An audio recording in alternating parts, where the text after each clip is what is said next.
শেষ পর্যন্ত কি হয়েছিল এদের সঙ্গে আর কেনই বা হয়েছিল, দেখা যাক এই জটিল কেসের দ্বিতীয় তথা শেষ ভাগ, ক্রাইম পেট্রোল সতর্ক। ঘটনা যদি এটাই ঘটে থাকে যে একটা সুইসাইড আর একটা মার্ডার, তাহলে দুটো লাশ নালায় গেল কি করে? যাতে করে আমরা অন্য রাস্তা ধরি। মানে এটা আমাদের বিভ্রান্ত করার জন্য হতে পারে, যাতে করে দুটো মৃত্যু আলাদা বলে মনে হয়। তাহলে দুটো লাশকে নালার মধ্যে ফেলে ডাবল মার্ডারের রূপ দেওয়া কেন? কুলকার্নি, যদি হত্যাকারী একটা মার্ডার আর একটা সুইসাইড দেখাতে চায়, তাহলে নিধির লাশটা নালায় ফেলতো আর অঙ্কিতের লাশটা গাছে ঝুলিয়ে দিত, কিন্তু সে সেটা করেনি। সে যেটা করেছে তাতে তার উদ্দেশ্য সফল হয়নি, বরং রিস্ক হয়ে গেছে যেটা তাকে ধরিয়ে দিতে পারে। না কুলকার্নি, মানতে পারছি না। আমার মনে হচ্ছে হওয়ার কিছু ছিল আর হয়েছে অন্য কিছু। কি, কেন, কোথায় আর কবে, এইগুলোই হচ্ছে প্রশ্ন। সবকিছু জট পাকানো।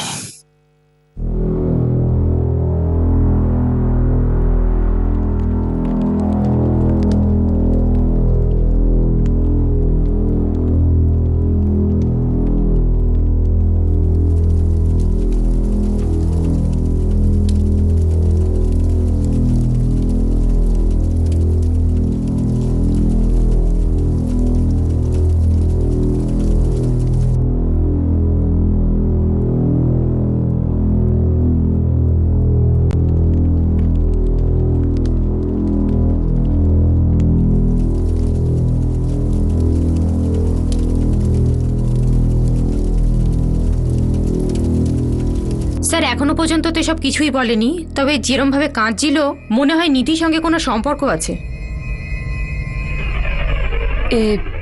টিনা। টিনাকে? নিধির বন্ধু। আগে তো কখনো বলেননি এর কথা। যদি নিধির বন্ধুই হয় তা আপনাদের সঙ্গে দেখা করতে আসেনি? স্যার অ্যাকচুয়ালি টিনা আর ওর হাজবেন্ড মুম্বাই থেকে বাইরে গিয়েছিল, এই দুদিন আগেই ফিরেছে ওরা, তাই ওরা এই ব্যাপারে কিছুই জানে না। থাকে কোথায়? স্যার টিনার মা আমাদের বিল্ডিংয়েই থাকে। অ্যাকচুয়ালি টিনা নিধি ছোটবেলার বান্ধবী, বিয়ের পরে বান্দ্রায় চলে গেছে হাজবেন্ডের সঙ্গে। বাবা, আমি আগে থেকেই জানতাম নিধি অঙ্কিতের সাথে কখনো খুশি হতে পারে না। তোমার মনে হয়েছে আমাদের অঙ্কিতই নিধিকে খুন করেছে আর তারপরে নিজেই আত্মহত্যা করেছে? পুলিশ তো সেই রকমই বলছে, কিন্তু রেখা আমি বিশ্বাস করতে পারছি না। আমি বিশ্বাস করতে পারছি না যে আমাদের অঙ্কিত আর কখনো ফিরে আসবে না। অঙ্কিতের কাছে নিধি সারা জীবনই ভুল ছিল। স্যার, আমরা কাঞ্জুরমা রেলওয়ে স্টেশনের সিসিটিভির ফুটেজ দেখেছিলাম না? হ্যাঁ, বেশ কয়েকবার দেখেছি। স্যার, আপনার এরা মনে হয় না তো যে নিধি আর অঙ্কিতের মাঝখানে কোনো ঝামেলা হচ্ছিল?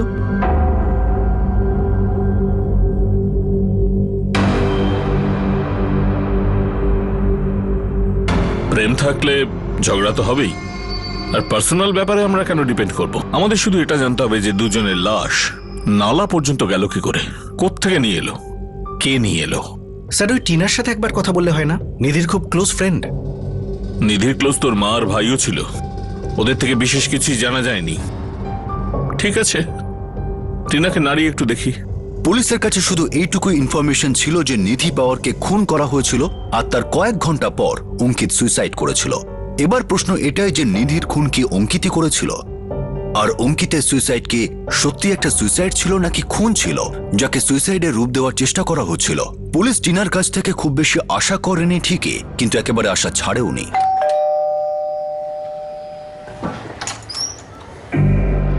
টিনা এখানে থাকে? হ্যাঁ, এখানেই থাকে। বলুন, আমি ওনার হাজবেন্ড হরিশ। হরিশ আপনার স্ত্রীর সঙ্গে কিছু কথা আছে। অঙ্কিত নিধিকে কেন মারলো আর কোথায়? আমি কি করে জানবো স্যার?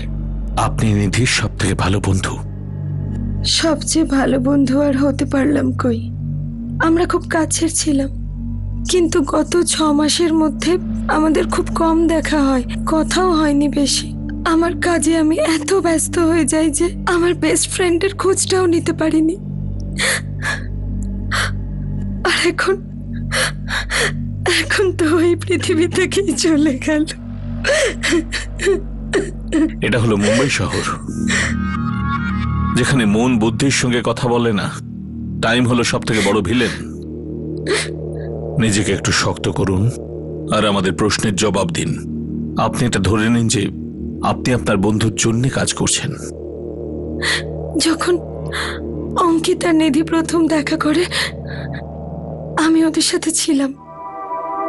এটার কাটটা ভালো, কিন্তু এটার প্যাটার্নটা খুব সুন্দর, তাই না? হ্যাঁ শুনুন, Yes, ma'am. এই কার্ডটা এই ডিজাইনে বানানো সম্ভব? হ্যাঁ নিশ্চয়ই হবে, কিন্তু একটু টাইম লাগবে। নো প্রবলেম, আমি ওয়েট করব, কিন্তু আমার এটাই চাই। তাহলে এটাই পাবেন। তবে আপনার চয়েসটা দারুণ। Thank you. সেই দিন থেকে অঙ্কিতের নিধিকে ভালো লেগেছিল। নিধি প্রথমে একটু কনফিউজড ছিল, তারপর ওরও অঙ্কিতকে ভালো লাগতে শুরু করে। সেই সময় আমার আর হরিশের সম্পর্কও শুরু হয়। আমি আর নিধি নিজেদের বাড়িতে বলে বেরোতাম যে আমরা একসাথে বেরোচ্ছি, আর তারপর আমাদের বয়ফ্রেন্ডরাও জয়েন করতো। সব সময় আমরা চারজন একসাথেই ঘুরতাম। দেখুন, আমরা শুধু এটুকু জানতে চাইছি যে ঠিক কি হয়েছিল ওদের দুজনের মধ্যে, যে জল এত দূর গড়ালো। প্রশ্নটা শুধু এটাই নয় যে ওদের দুজনের লাশ নালায় গেল কি করে, কারজাতের মতো জায়গায়। টিনা দেবী, নিধি আপনাকে কখনো কিছু তো বলেছে? হ্যাঁ স্যার, আমি শুনেছিলাম। একবারও বলেছিল যে অঙ্কিত একটু বেশি পজিটিভ, আর মাঝে মাঝে ও খুব বাড়াবাড়ি করে ফেলতো। সত্যি তোমার এই সন্দেহের জন্য না আমার দম বন্ধ হয়ে যাচ্ছে। রিলেশনশিপে এতটা পজিটিভ হওয়া উচিত নয়। লাভার্স পজিটিভ হবে না তো কি হবে? নিধি আমাকে বলে দিয়েছিল যে উল্টোপাল্টা কিছু করা যাবে না, হাই হ্যালোও কিছু করা যাবে না। অঙ্কিত এসব পছন্দ করে না। নিধি অঙ্কিতের থেকে ব্রেকআপ চাইছিল? জোর দিয়ে তো আমি বলতে পারবো না, অনেকদিন ওর সাথে টাচে ছিলাম না। নিধি আর অঙ্কিতের কারজাতে কি কানেকশন? আগে বেশ কয়েকবার আমরা গিয়েছি কারজেতের আশেপাশে নাইট আউটের জন্য। ওই লজগুলো আছে না ওখানে। লজগুলোর নাম বলতে পারবেন? অনেকদিন আগে গেছিলাম, তাই নামটাম তো মনে নেই। আর কোনো ফিক্সও ছিল না যে একই লজেই যেতাম বা। কুলকার্নি, যতগুলো লজ আছে কারজাতে আর ইগতপুরীতে সবগুলোর খোঁজ নাও। বেশিরভাগ প্রেমিক প্রেমিকা এইসব লজগুলোতেই যায়। লাশগুলোও আমরা কারজাতেই পেয়েছি। কেউ না কেউ তো চিনবে পাক্কা। ওরা কি একে অপরের সাথে খুশি ছিল না? নিধি কি কখনো তোমাকে ওর ব্রেকআপের ব্যাপারে বলেছে? না, কখনো না। আচ্ছা, এরকমও তো হতে পারে যে নিধি অঙ্কিতকে ব্রেকআপের ব্যাপারে বলেছে, অঙ্কিতের রাগ হয়ে গেছে আর এই জন্যই অঙ্কিত নিধিকে মেরে ফেলেছে। যদি নিধি ওর সাথে ব্রেকআপই করতে চাইবে, তাহলে ওর সাথে নাইট আউটে গেল কেন? দুজনের মধ্যে যাই থাকুক না কেন, পাস্ট। কিন্তু এখন আর কেউ কিচ্ছু জানতে পারবে না ওদের মধ্যে কি হয়েছিল।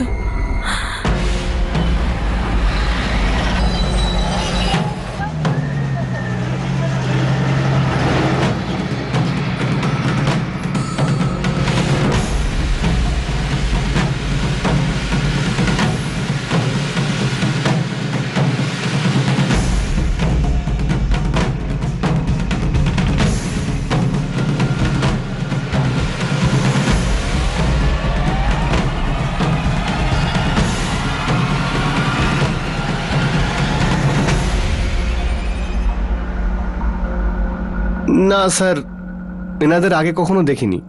ওনারা এখানে আসেনি কখনো।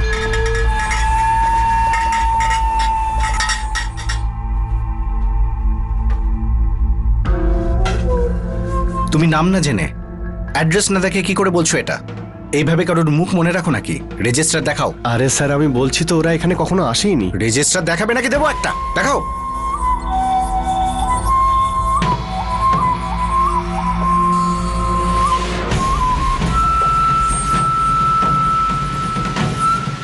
কিরে, নাম কি তোর? অনিল কুমার স্যার। কি হয়েছে তোর? এরকম থরথর করে কাঁপছিস কেন?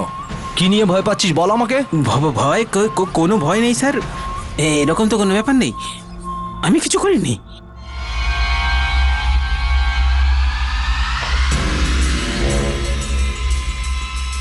তুই কিছুই করিসনি? তাহলে কে করেছে সেটা বল আমাকে। স্যার আমি কিছু করিনি স্যার, আমি কিছু দেখিও নি। এই, সত্যি কথাটা বল, সেদিন ওরা দুইজন এখানে এসেছিল? হ্যাঁ।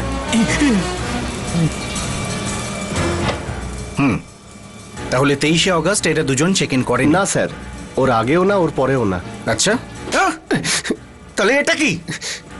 অঙ্কিত রানে 23শে অগস্ট দুপুর 1:15 চেক ইন, চেক আউট কিছুই নেই। আমি জানি না স্যার, আমি ওদের ডিউটিতে ছিলামই না। আরে যখন ডিউটিতে ছিলি না তখন এত জোর দিয়ে বলছিস কে করে ওদের দেখিনি জানি না? হ্যাঁ, তার জন্য এত মিথ্যে কথা বলছিস? বল ওই দিন কি হয়েছিল? স্যার আমি তো এদিন ছুটিতে ছিলাম, আমি তো ছিলামই না, মায়ের দিব্যি। কিন্তু স্যার ওই আমার জুড়িদার আছে না লোকেশ, ও ছিল এখানে স্যার। ও বলছিল যে এখানে দুটো মার্ডার হয়েছিল স্যার। কোথায় হয়েছিল? এইখানে, এই লজে স্যার। লজে কোথায়? 16, রুম নম্বর 16তে স্যার। কি হয়েছিল রুম নাম্বার 16তে? স্যার আমি সত্যি জানি না ওই দিন কি হয়েছিল। আমি পরের দিন ডিউটিতে আসার পরে সব জানতে পারি, আর আমাকে বলতে না করা হয়েছিল স্যার, বিশেষ করে আপনাদের।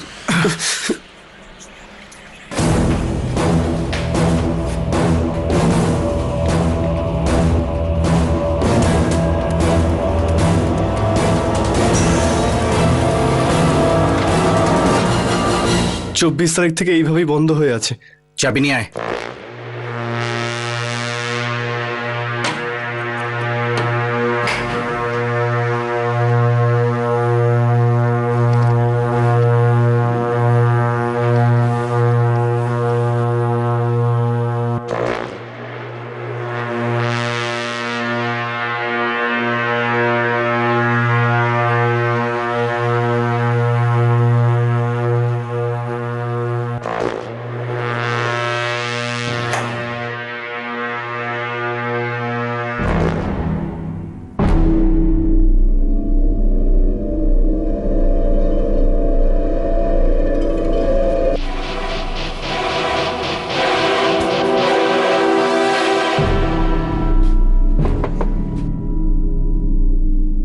হ্যাঁ স্যার। তোর নাম লোকেশ? না, আমি তো দিনেশ। লোকেশ ভেতরে। কি রে লোকেশ, তোর ফোন বন্ধ দেখছি, কাজে যাসনি, ঘরে বসে আছিস শালা? তুই কি ভেবেছিস এসব করে তুই বেঁচে যাবি?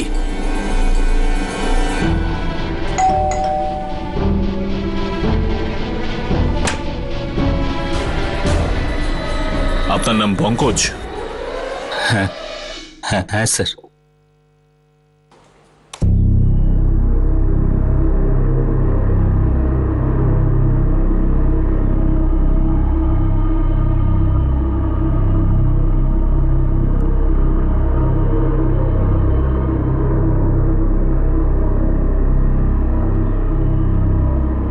দু 23 অগস্ট অঙ্কিত রানে আর নিধি পাওয়ার কর্জাতের নিউ এভারশাইন লজে চেক ইন করেছিল। তাদের 16 নম্বর রুম দেওয়া হয়। লজের মালিক পঙ্কজ দুগ্গল আর তার স্টাফরাই এই বিষয়টা জানতো যে সেদিন রুম নাম্বার 16তে কি হয়েছিল। শেষ পর্যন্ত এই জটিল আর অদ্ভুত কেসের কিছু রহস্য উদ্ঘাটিত হলো। আমি বাচ্চার দিব্যি খেয়ে বলছি স্যার, আমি কিছু করিনি স্যার। আমার শুধু ভুল এইটুকুই যে আপনাকে আমি কিছু জানাইনি। আমি কিছু জিনিস লুকিয়েছি ঠিকই, কিন্তু সত্যি সত্যি বলছি আমি কিছু করিনি। তুই যেটা করেছিস তাতে 7 বছরের জেল তো নিশ্চিত। না না স্যার, না, আপনার শুনুন স্যার। তুই তো গেলেই কথা বলে দিলাম, কিন্তু যেতে যেতে আমাদের কাজটা সহজ করে দিলি। যেটা সত্যি সেটা বলে দে। স্যার সত্যি কথা বললে ছেড়ে দেবেন প্লিজ। আরে ইয়ার, এটা কি আজকালকার ফ্যাশন? রেপ, মার্ডার, আতঙ্কবাদ, যা ইচ্ছে তাই করবো, তারপরে বলবে সবকিছু সত্যি বলে দিচ্ছি, আমায় ছেড়ে দাও, শাস্তি যেন না পাই। মজা পেয়েছিস তোরা? তুই সত্যি বলে আমাদের দয়া করছিস না? বলছি স্যার। ওরা দুজন ওই দিন দুপুরবেলা অঙ্কিত রানী আর নিধি পাওয়ার দুজনা দুপুরবেলায় এসেছিল স্যার। আমি বলেছিলাম অন্য কোনো লজে নিয়ে যেতে। পছন্দ না হলেও আগেই বলতে পারতে, অন্য কোথাও যেতাম। তখন প্রায় 2টোর মতো বাজে স্যার। তুমি যদি না লেট হতে তাহলে তোমার পছন্দ মতো লজ পেতাম। কিন্তু তুমি লেট। আর তোমার মতে আমার লেট হওয়ার কারণ? হ্যাঁ, কারোর সাথে ফ্লার্ট করছিলাম। তুমি কখনো এটা কেন ভাবো না যে আমি বাড়িতেই বিজি ছিলাম, অফিসের কোনো কাজ নিয়ে এই নিন, বিজি স্যার। ছিলাম? কতদিন থাকবেন স্যার? আজকের জন্য 8 ঘন্টা। ঠিক আছে স্যার। অঙ্কিত, সবসময় কেন আমার সাথে এরকম করো? তুমি আমাকে বুঝতেই চাও না। তুমি যদি এই কথাগুলো...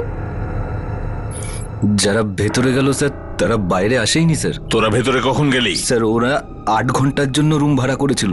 1 ঘন্টা আমরা এক্সট্রা দেব বলে এই জন্য 10টার সময় ওদের চেক আউট ছিল স্যার।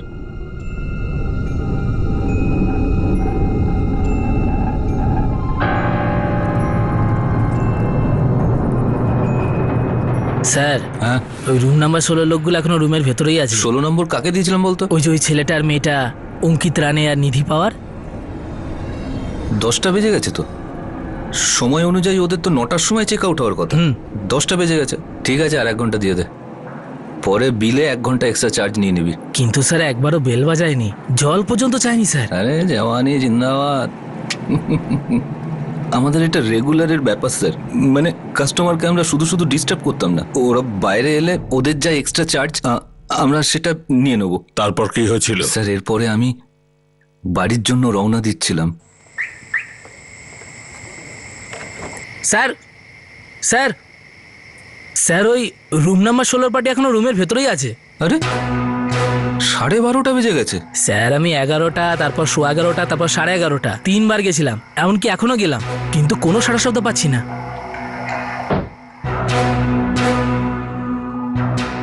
তারপর আমি আর লোকেশ রুম নম্বর 16তে যাই।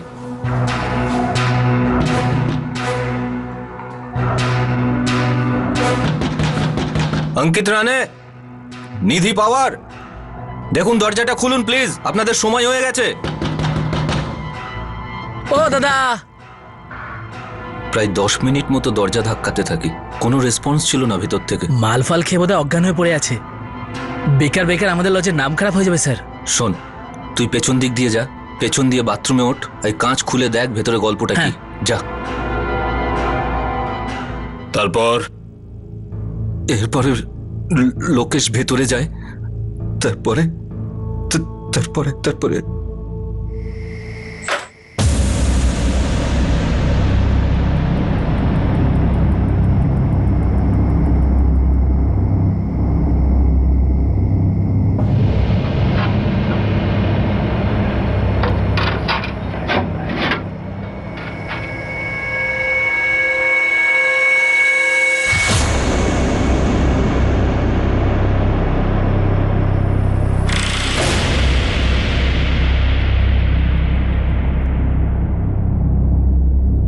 স্যার স্যার স্যার স্যার ভেতরে খুন!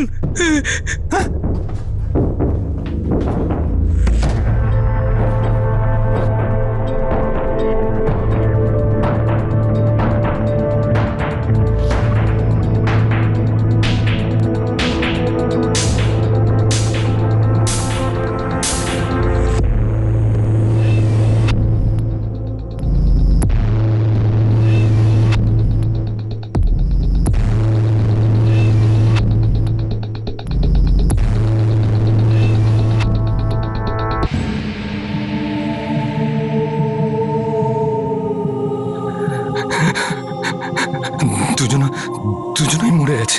এবার তো লজের নাম খারাপের সাথে আমাদের প্রাণগুলো যাবে স্যার।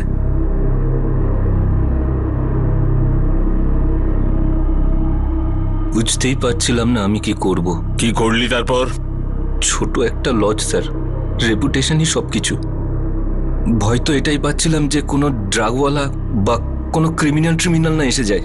ওখানে 2টো লাশ পড়েছিল স্যার, দুটো লাশ। ভয় তো খুবই পাচ্ছিলাম স্যার। এরপর আমার লজের তো ব্যান্ড বেজে যেত স্যার। কি করেছিলিস সেটা বল। স্যার আমি এটা চাইনি যে ওই 2টো লাশ আমার লজ থেকে উদ্ধার হোক।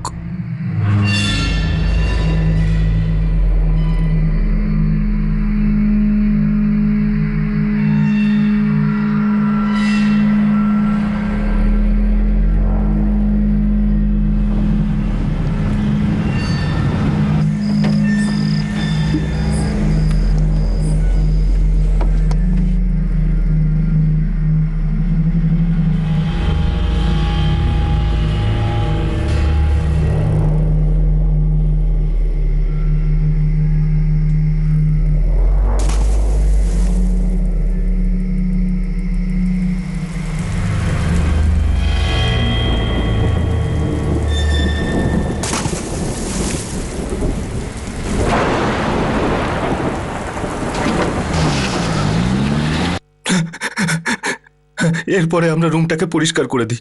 আর আর ওই দিনকার পর থেকে ওই রুমটা কাউকে দিইনি, বন্ধই রেখেছিলাম। তোর কথা যদি সত্যি হয় তাহলে অপরাধ তুইও করেছিস, অপরাধটাকে লুকিয়েছিস, প্রমাণ লোপাট করেছিস। এটাও একটা ভয়ঙ্কর অপরাধ পঙ্কজ। স্যার, ভয় পেয়ে গেছিলাম স্যার, লজের রেপুটেশন বাঁচানোর জন্য করেছিলাম। আর এবারে তো তুই ধরা পড়লি, জেলও যাবি। এখন তোর লজের রেপুটেশনের কি হবে?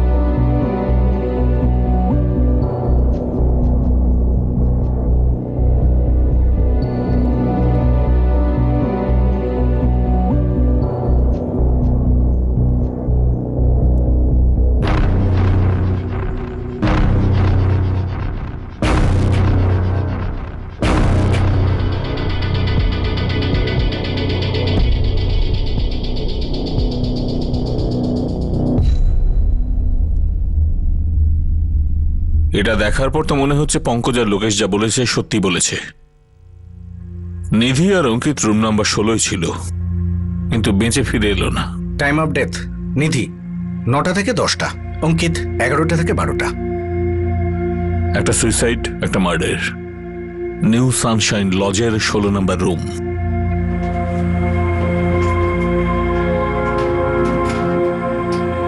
অঙ্কিত আর নিধির সমস্ত জিনিস যা কাঞ্জুরমার্গ রেল স্টেশনের সিসিটিভি ফুটেজে দেখা গিয়েছিল কিন্তু তা নালায় পাওয়া যায়নি, তা লজ থেকে উদ্ধার হলো। লজের মালিক পঙ্কজ দুগ্গল তার লজেই লুকিয়ে রেখেছিল। মার্ডার ওয়েপেনও তাতেই সামিল ছিল। অরবিন্দবাবু, রেখা দেবী, আমরা ওই লজের মালিক আর সমস্ত এমপ্লয়ের সমস্ত রকম ডিটেলস আর ব্যাকগ্রাউন্ড চেক করেছি, কিন্তু কারোর ওপরই সন্দেহ করবার মতো কিছু পাইনি। তার মানে আমাদের ছেলে সুইসাইড করেছে? সত্যি তাই? প্রমাণ তো এইসবই ইশারা করছে। ও প্রথমে নিধিকে খুন করেছে গলা কেটে, তারপর নিজে আত্মহত্যা করেছে পাখায় ঝুলে।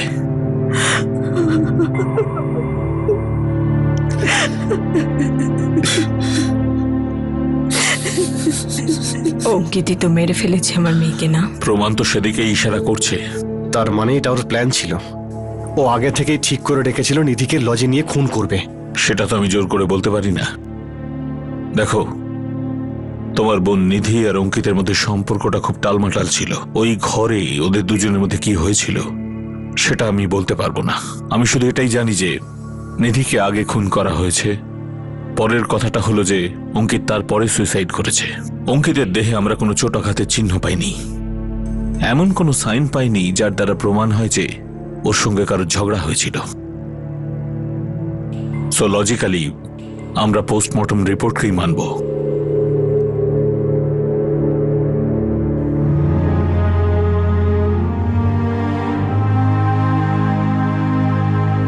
নিধি অঙ্কিতের সাথে কখনো খুশি ছিল না।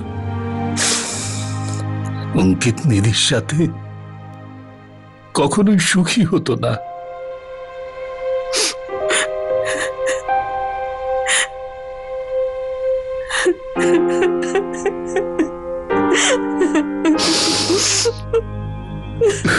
অঙ্কিত আর নিধির মধ্যে সেই ঘরের ভিতর কি হয়েছিল যার পর তারা সেই ঘর থেকে আর জীবিত বের হয়নি, এটা একটা রহস্য যা অঙ্কিত আর নিধির অস্থির সঙ্গে ভেসে গেছে। তাদের সম্পর্কে কতটা তিক্ততা ছিল সে সম্পর্কে খুব কম লোক খুব কম জানে।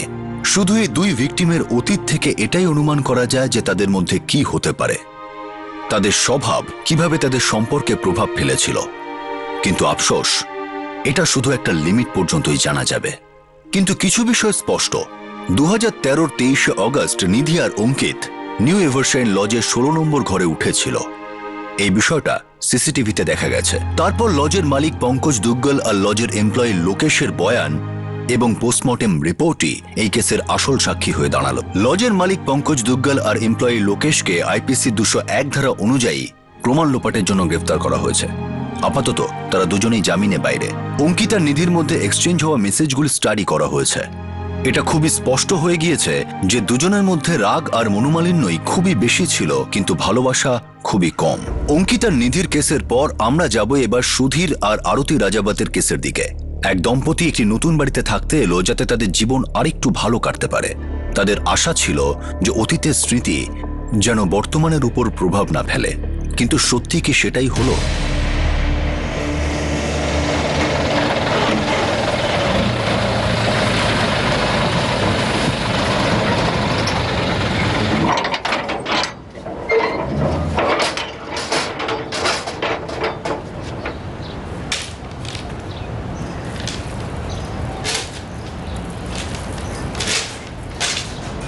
আরে দাদা, আপনি উনুনটা এখানে কেন রাখলেন? কিচেনের জিনিস কিচেনে রাখুন না, কতবার বলেছি আপনাকে।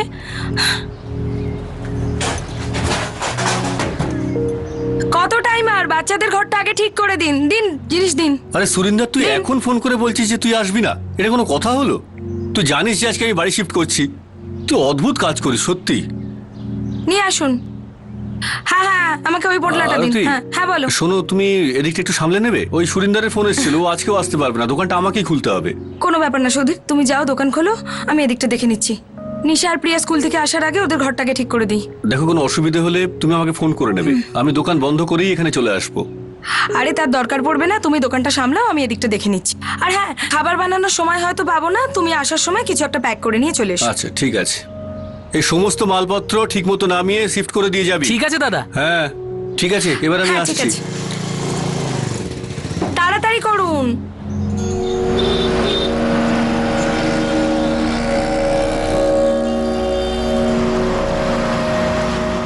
মানুষ আশা করে যে জায়গা এবং পরিবেশ বদল করলে পরিস্থিতিও বদলে যাবে, ভালো হবে। কিন্তু সেই সব মানুষদের কি যারা কখনো বদলায় না? এক্ষুনি আর এই মুহূর্তে অক্ষয় বেরিয়ে যাও আমার বাড়ি থেকে। দাদা, আমি এখন কোথায় যাব? একদিন অন্তত সময় দিন। 1 মিনিটও নয়, এক্ষুনি বেরিয়ে যা। মালপত্র প্যাক করো, বেরিয়ে যা।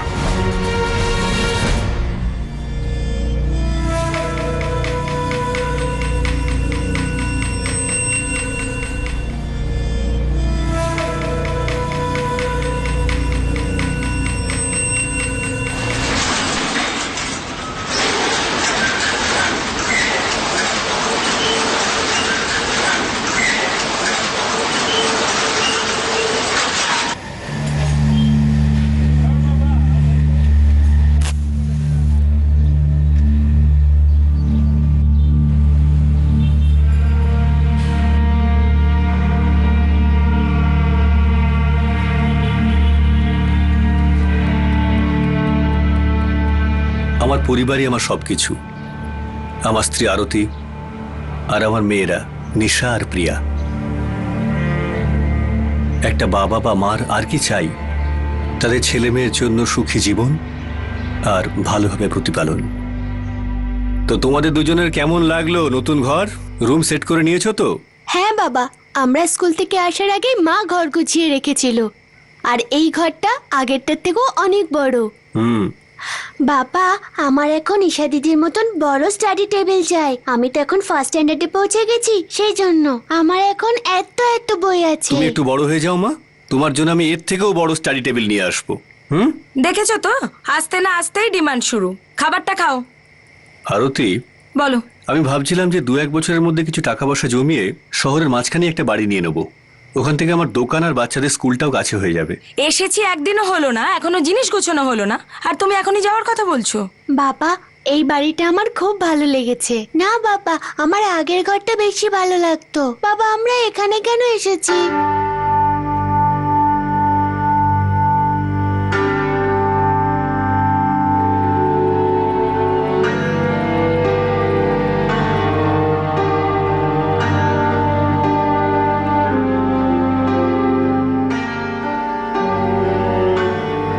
যা হবার ছিল তা তো হয়েই গেছে। ভালো এটাই হবে যে অতীতের কথা সব ভুলে গিয়ে সামনে এগিয়ে চলা উচিত। আমিও তাই করেছিলাম, আর আমার মনে হয় এটা ঠিকই করেছিলাম। কিন্তু সব কি ঠিক হবে?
প্রিয়া প্রিয়া প্রিয়া প্রিয়া প্রিয়া হেল্প হেল্প হেল্প। তখনও 1 মাস হয়নি যখন সুধীর আর আরতি রাজাওয়াত তাদের এই নতুন বাড়িতে শিফট করেছে, আর তার মধ্যেই ঘটনা ঘটল। প্রিয়াকে কেউ তুলে নিয়ে গেল। সুধীর অতীতের কোনো স্মৃতিকে ভোলার জন্যই তার পুরনো বাড়ি ছেড়ে এই নতুন বাড়িতে শিফট করেছিল, কিন্তু পরিস্থিতি ভালো হওয়ার বদলে আরো বিগড়ে গেল। যখন সুধীরের কানে এই খবরটা এলো তখন যেন তার পায়ের তলা থেকে মাটি সরে গেল। কি? কিন্তু কিন্তু কিভাবে, কখন হলো এসব? সুধীর, আমি কাপড় শুকোতে দিচ্ছিলাম, আমার সামনে থেকে কেউ প্রিয়াকে তুলে নিয়ে যায়। স্যার, আমার মেয়ে প্রিয়া মাত্র 6 বছরের। প্লিজ প্লিজ কিছু করুন। বর্মা, ভাটিন্দা থেকে বাইরে যাওয়ার সমস্ত রাস্তা বন্ধ করে দাও আর সব রক্ষীদের সতর্ক করো। স্যার বসুন। আপনার ওয়াইফ কি বাইকের নাম্বার নোট করেছে? জানি না স্যার, আমি জিজ্ঞেসই করিনি। যখনই আমাকে ফোন করে আমি এখানেই চলে আসি। না স্যার, নাম্বারের কথা খেয়াল ছিল না। সবকিছু এত স্পিডে ঘটে যে কিচ্ছু মাথায় আসছিল না। বাইকে যে লোকটি ছিল তাকে তো আপনি দেখে থাকবেন। খেয়াল করিনি, আমি ওখানে জামা কাপড় শুকোতে দিচ্ছিলাম। প্রিয়ার চিৎকারের আওয়াজ শুনে আমি ওর পিছনে ধাওয়া করি, ততক্ষণে বাইকটা নিয়ে পালিয়েছিল। আমি লোকটার পিছন দিকটা দেখি, নাম্বারের কথা খেয়াল আসেনি। তো ওই লোকটি একা ছিল না ওর সঙ্গে কেউ ছিল? না স্যার, আমি আর কাউকে দেখিনি, মনে হয় একাই ছিল। অজিত, আশেপাশের দোকানে গিয়ে খোঁজ খবর করো। যদি প্রিয়া চেঁচিয়ে থাকে তাহলে তো কেউ দেখে থাকতে পারে। হ্যাঁ স্যার।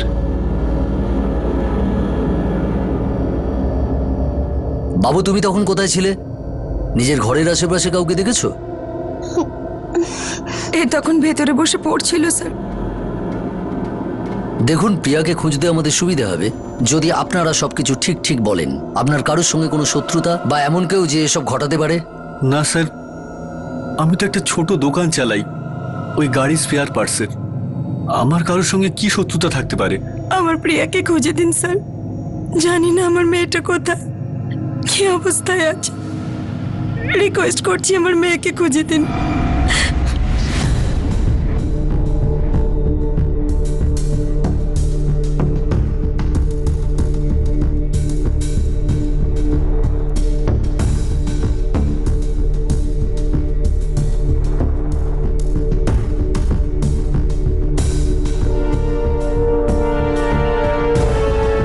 এসব কি করে হয়ে গেল দাদা? উঠোন থেকে তুলে নিয়ে চলে গেল। আরে আরতি ওকে দেখেছে নিয়ে যেতে? না সুজাতা, সব চোখের নিমেষে ঘটে গেছে। রঞ্জিত, আমার চোখের সামনে দিয়ে প্রিয়াকে তুলে নিয়ে চলে গেল, আর আমি কিচ্ছু করতে পারলাম না। আরে তুই ভাবিস না, কিচ্ছু হবে না প্রিয়ার। যত তাড়াতাড়ি পারছি ওখানে যাচ্ছি, বাবা মাকে সঙ্গে নিয়ে যাচ্ছি, তুই চিন্তা করিস না। শুনছো, রঞ্জিতের ফোন এসেছিল, প্রিয়াকে কেউ তুলে নিয়ে চলে গেছে। হ্যাঁ? এটা কি করে হলো? ও উঠোনে খেলছিল, কেউ তুলে নিয়ে গেছে। কিন্তু ওরা তো নতুন বাড়িতে চলে গেছে, তাই না? হ্যাঁ স্যার, 4 ঘন্টায় ভাটিন্দা যাওয়া আসা সবকটা রাস্তায় চেকপোস্ট বসিয়ে দিয়েছি, কিন্তু প্রিয়াকে এখনো স্পট করা যায়নি। হয়তো কিডন্যাপাররা প্রিয়াকে লুকিয়ে রেখেছে। বর্মা, মনে হচ্ছে ওরা বুঝতে পেরেছে যে পুলিশ কেসটা হাতে নিয়েছে। কিছুক্ষণ চুপচাপ থাকবে, কিন্তু সুযোগ পেলেই এই শহরের বাইরে বেরোবার চেষ্টা করবে, যা আমরা হতে দেব না। 24 ঘন্টা সজাগ থাকতে হবে। সে যেই হোক যেন বাচ্চাকে সঙ্গে নিয়ে শহরের বাইরে না যায়। স্যার, বাড়ির আশেপাশে কোনো দোকানে খবর পেলে? আগে না স্যার, আসলে দুপুরের সময় ছিল, তাই সবকটা দোকানই বন্ধ পেয়েছি। সন্ধ্যাবেলা আবার দোকানগুলোতে জিজ্ঞাসাবাদ শুরু হবে। সব দোকানদারদের সঙ্গে কথা বলো, কারণ না কারণ নজরে তো ঠিকই পড়েছে। সুধীর আর আরতির ফোন ট্যাগ করো। যদি এই ঘটনাটা পয়সার জন্য ঘটে থাকে তাহলে ওদের কল যে কোনো সময় আসতে পারে।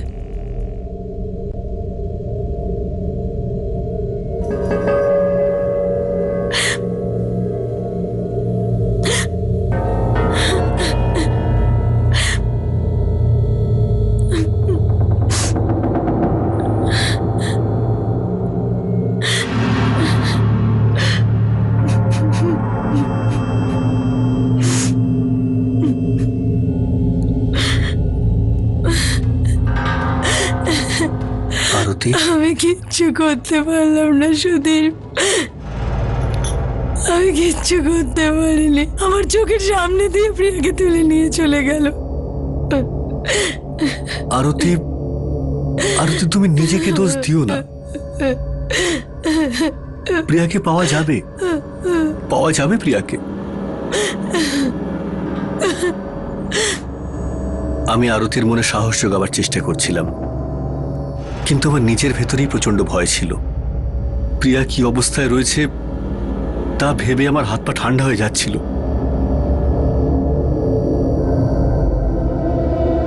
মুক্তিপণের জন্য ফোন আসার অপেক্ষা করা হচ্ছিল, কিন্তু কোনো ফোন এলো না। কিডন্যাপারের কি উদ্দেশ্য ছিল সেটা এখনো পর্যন্ত জানা যায়নি। কেন নিশানা করা হয়েছিল একটি 6 বছরের নিষ্পাপ মেয়েকে? পরের দিন সকালে একটি সূত্র পাওয়া গেল, কিন্তু সেই তথ্যের সঙ্গেই নতুন কিছু প্রশ্ন উঠে এলো।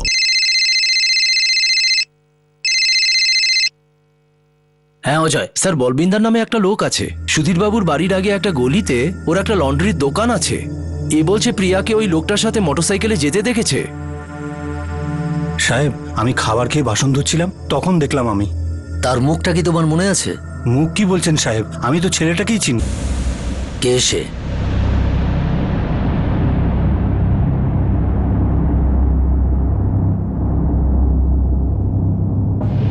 আগেও অক্ষয় গুপ্তা ছিল, প্রিয়াকে বাইকে করে নিয়ে যাচ্ছিল।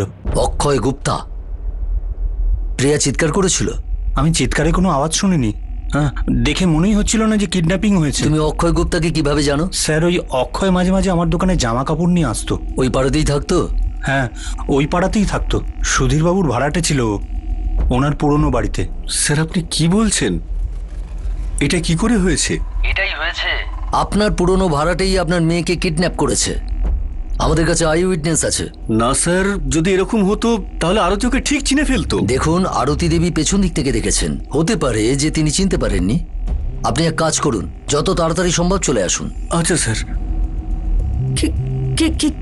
কি বললেন? পুলিশের কথা অনুযায়ী লন্ড্রির লোকেরা বাইকে করে অক্ষয়কে দেখেছে প্রিয়ার সঙ্গে। অক্ষয়? না সুধীর, ওটা অক্ষয় ছিল না। পিছন দিক থেকে হলেও আমি তোকে দেখেছিলাম। অক্ষয় যদি হতো তাহলে আমি চিনতে পারতাম। না সুধীর, আমি শিওর ওটা অক্ষয় ছিল না।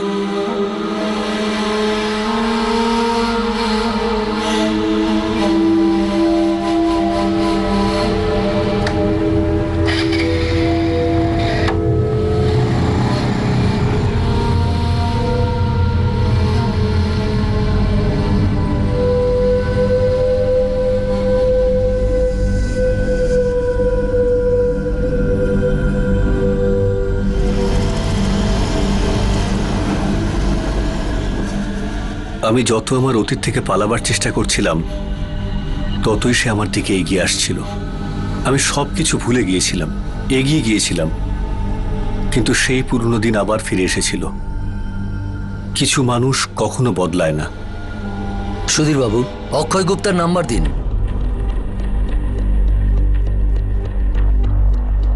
স্যার, 2 মাস আগে পর্যন্ত এটাই ওর নাম্বার ছিল।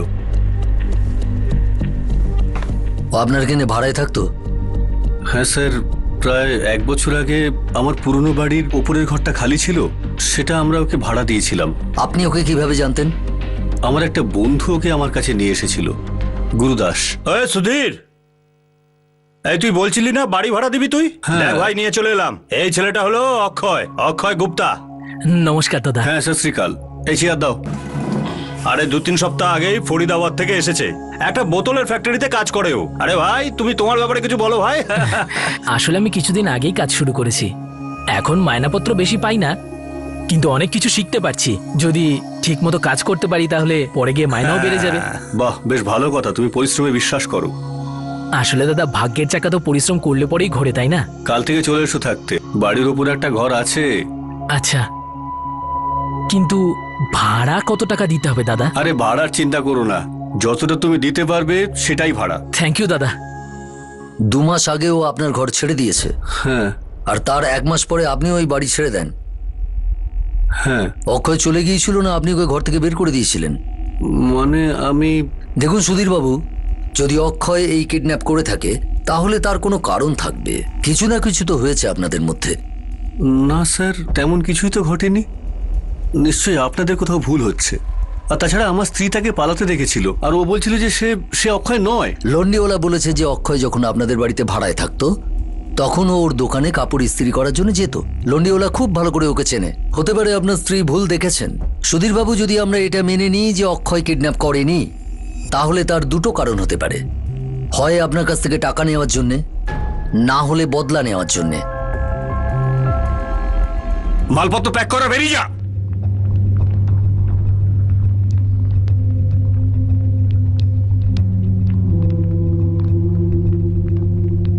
বদলা? কিন্তু কিসের বদলা? অক্ষয় আমাদের বাড়ি 2 মাস আগে ছেড়ে চলে গিয়েছিল। ও হঠাৎ করে এভাবে আসবে, তাও এরকম কিছু করবে আমার মনে হয় না। ঠিক আছে, আপনি এখন যেতে পারেন। আচ্ছা।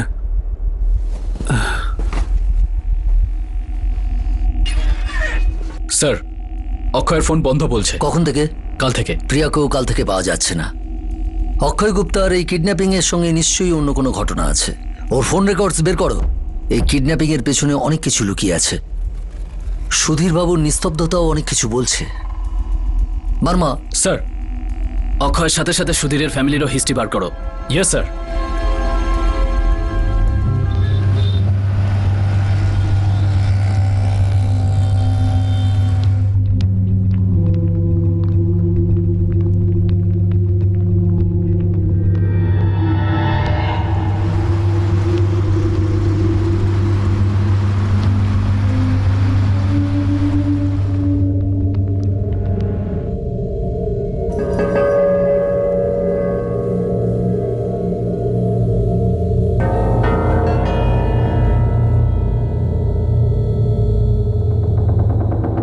বাই রিয়া, কাল দেখা হবে।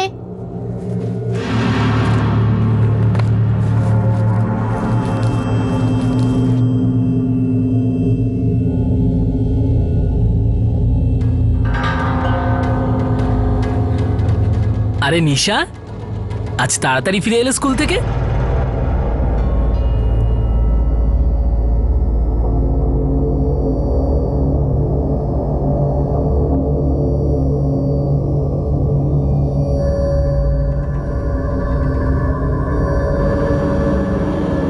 হ্যাঁ হ্যাঁ, 5:30টার মধ্যে পৌঁছে যাবে। সব ঠিক আছে, ঠিক আছে।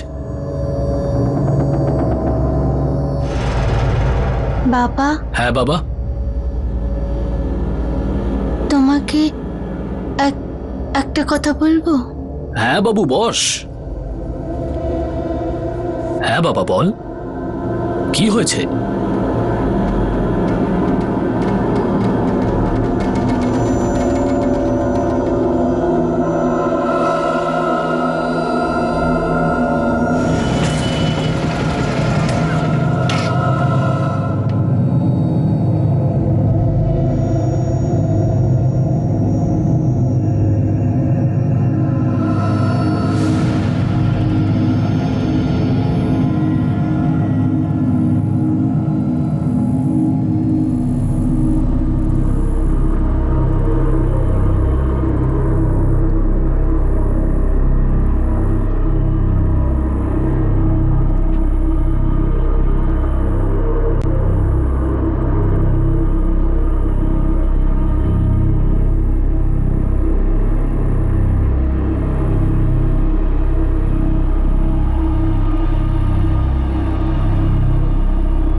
অতীতের গভীরে এমন কিছু রহস্য লুকিয়েছিল যা বর্তমানে সবার উপরেই ছায়া ফেলেছিল।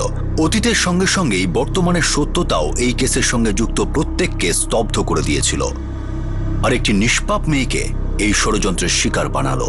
যারা নিজের স্বার্থ আর নিজের আকাঙ্ক্ষার কথা ভেবে এই ষড়যন্ত্র রচনা করেছিল, তারা কেন এই নির্দোষ বাচ্চাটির সঙ্গে নোংরা খেলা খেলল? এই কেসের তদন্ত শেষ হওয়ার পর অতীতে চাপা পড়ে থাকা অনেকগুলি রহস্যের উপর থেকে পর্দা উঠল, বর্তমানের অনেকগুলি সত্য সামনে এলো, আর শেষ পর্যন্ত পুলিশ প্রিয়াকে পেল।